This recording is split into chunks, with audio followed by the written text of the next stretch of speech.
ನಮಸ್ಕಾರ ಸ್ನೇಹಿತರೆ, ಗೆಳೆಯರೆ. ಶ್ರೀ ವಿಷ್ಣುವಿಗೆ ಹಿಂದೂ ಧರ್ಮದಲ್ಲಿ ಬಹಳ ಶ್ರೇಷ್ಠವಾದ ಸ್ಥಾನಮಾನವಿದೆ. ಹಾಗೂ ಈ ವಿಡಿಯೋದಲ್ಲಿ ಶ್ರೀ ವಿಷ್ಣು ದೇವರಿಗೆ ಸಂಬಂಧಿಸಿದ ರೋಚಕ ಹಾಗೂ ಆಸಕ್ತಿಕರ ವಿಷಯಗಳನ್ನು ನೋಡೋಣ ಬನ್ನಿ ಸ್ನೇಹಿತರೆ. ಬ್ರಹ್ಮನನ್ನು ಬ್ರಹ್ಮಾಂಡದ ಸೃಷ್ಟಿಕರ್ತ ಎಂದು ಕರೆದರೆ, ಶಿವನನ್ನು ವಿನಾಶಕ ಎಂದು ಕರೆಯುತ್ತಾರೆ. ಹಾಗೂ ಭಗವಂತ ವಿಷ್ಣು ದೇವರನ್ನು ಸೃಷ್ಟಿಯ ರಕ್ಷಣೆ ಮಾಡುತ್ತಾ ಧರ್ಮದ ಸಮತೋಲನವನ್ನು ಮಾಡುತ್ತಾನೆಂದು ಹೇಳಲಾಗುತ್ತದೆ. ಸ್ನೇಹಿತರೆ, ಈ ವಿಷ್ಣು ದೇವರಿಗೆ ಸಾಕಷ್ಟು ಜನ ಭಕ್ತರಿರಲು ಕಾರಣವೇನೆಂದರೆ, ಯಾರಾದರೂ ಸರಿ ಶ್ರೀ ವಿಷ್ಣು ದೇವರನ್ನು ತಮ್ಮ ಪರಿಶುದ್ಧ ಮನಸ್ಸಿನಿಂದ ಬೇಡಿಕೊಂಡರೆ ಹಾಗೂ ಪರಿಶುದ್ಧವಾದ ಭಕ್ತಿಯನ್ನು ಪ್ರಭುವಿಗೆ ಸಮರ್ಪಿಸಿದರೆ, ಪ್ರಭುವು ನೀವು ಏನನ್ನು ಕೇಳಿದರೂ ಸಹ ಅದನ್ನು ವರದ ರೂಪದಲ್ಲಿ ನೀಡುತ್ತಾನೆಂದು ಪುರಾಣಗಳು ಹೇಳ್ತವೆ. ಸ್ನೇಹಿತರೆ, ಒಂದೊಂದು ದೇವರಿಗೆ ಒಂದೊಂದು ರೀತಿಯಲ್ಲಿ ಭಕ್ತಿಯು ಇಷ್ಟವಾಗುತ್ತದೆ. ಶಿವನಿಗೆ ರುದ್ರಾಕ್ಷಿ, ಬಿಲ್ವಪತ್ರೆ, ವಿಭೂತಿ ಎಂದರೆ ಬಲು ಇಷ್ಟ. ಆದರೆ ಭಗವಂತ ವಿಷ್ಣು ದೇವರಿಗೆ ಅಲಂಕಾರ ಪ್ರಿಯ. ಅಂದರೆ ಭಗವಂತ ವಿಷ್ಣು ದೇವರ ಪೂಜೆಯಲ್ಲಿ ಅಲಂಕಾರ ಮಾಡಿದರೆ ವಿಷ್ಣು ದೇವರು ಅದನ್ನು ಇಷ್ಟಪಡ್ತಾರೆ. ಹಾಗೂ ಕೇವಲ ತಮ್ಮ ಹೆಸರನ್ನು ಭಕ್ತಿಯಿಂದ ನೆನೆಸಿಕೊಂಡರೆ ಸಾಕು, ಅಷ್ಟೇ ಭಕ್ತರ ಎಂತಹದ್ದೇ ಸಮಸ್ಯೆಯನ್ನು ಪರಿಹರಿಸುತ್ತಾರೆ. ಸ್ನೇಹಿತರೆ, ಪುರಾಣಗಳು ಹೇಳುವ ಪ್ರಕಾರ ಈ ಸೃಷ್ಟಿಯ ಆರಂಭದ ಮೊದಲು ಶ್ರೀ ವಿಷ್ಣು ದೇವರು ಒಂದು ದಟ್ಟ ಸಮುದ್ರದಲ್ಲಿ ಶೇಷನಾಗ ಎಂಬ ಬೃಹತ್ ಸರ್ಪದ ಮೇಲೆ ಮಲಗಿದ್ದಾಗ ತಮ್ಮ ನಾಭೆಯಿಂದ ಒಂದು ಕಮಲದ ಹೂವು ಉತ್ಪತ್ತಿಯಾಗುತ್ತದೆ.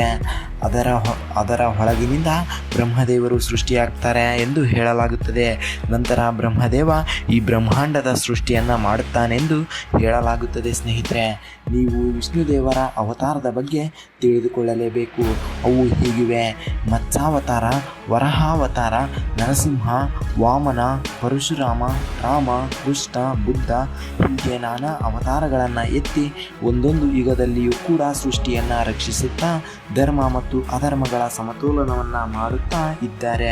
ಸ್ನೇಹಿತರೆ, ಇನ್ನೊಂದು ಆಶ್ಚರ್ಯಕರ ವಿಷಯ ಏನೆಂದರೆ, ಇನ್ನು ವಿಷ್ಣು ದೇವರ ಅವತಾರಗಳು ಮುಗಿದಿಲ್ಲ.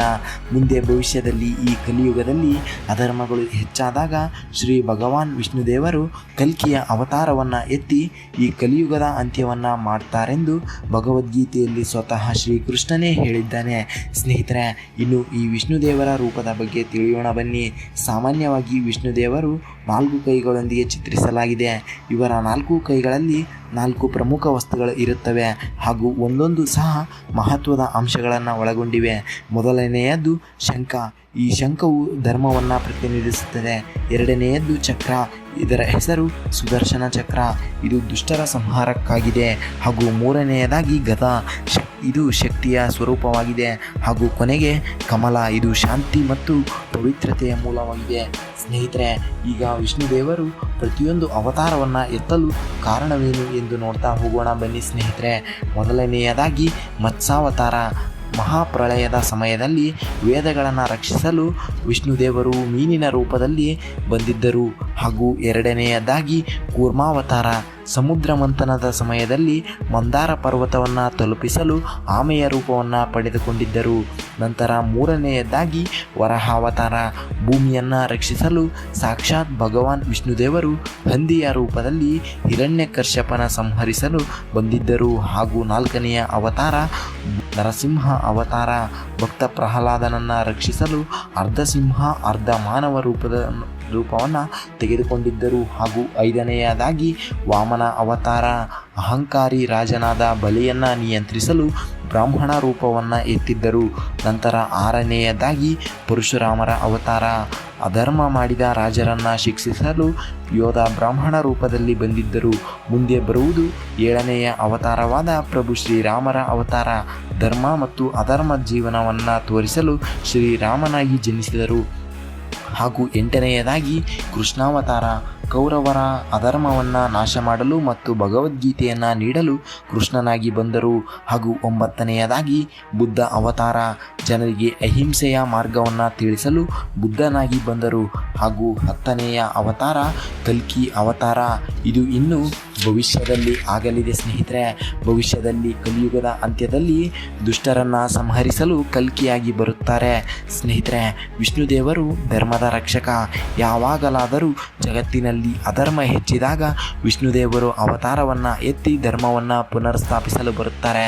ಭಗವದ್ಗೀತೆಯಲ್ಲಿ ಕೃಷ್ಣನು ಹೇಳುವ ಮಾತು ಹೀಗಿದೆ: ಧರ್ಮದ ಕ್ಷಯವಾಗುವಾಗ ನಾನು ಅವತಾರ ತೆಗೆದುಕೊಳ್ಳುತ್ತೇನೆ ಎಂದು ಹೇಳಿದ್ದಾರೆ. ಸ್ನೇಹಿತರೆ, ವಿಷ್ಣುದೇವರನ್ನು ಆರಾಧಿಸುವ ಮಾಡುವವರನ್ನು ವೈಷ್ಣವರು ಎಂದು ಕರೆಯುತ್ತಾರೆ. ಅಂದರೆ ಇವರು ಸಾಮಾನ್ಯವಾಗಿ ವಿಷ್ಣು ಸಹಸ್ರನಾಮ, ಭಗವದ್ಗೀತೆ, ವಿಷ್ಣು ಪುರಾಣ ಇವುಗಳನ್ನು ಪಠಿಸುತ್ತಾರೆ. ಸ್ನೇಹಿತರೆ, ವಿಷ್ಣು ದೇವರು ಕೇವಲ ದೇವರು ಮಾತ್ರ ಅಲ್ಲ, ಅವರು ಧರ್ಮದ ಸಂಕೇತ, ನ್ಯಾಯದ ಸಂಕೇತ ಮತ್ತು ಜಗತ್ತಿನ ರಕ್ಷಕ. ಆದ್ದರಿಂದ ವಿಷ್ಣು ದೇವರ ಕಥೆಗಳು ನಮಗೆ ಸತ್ಯ, ಧರ್ಮ ಮತ್ತು ನೀತಿಗಳನ್ನು ಕಲಿಸುತ್ತವೆ. ಸ್ನೇಹಿತರೆ, ಇದಾಗಿತ್ತು ಇಂದಿನ ವಿಡಿಯೋ.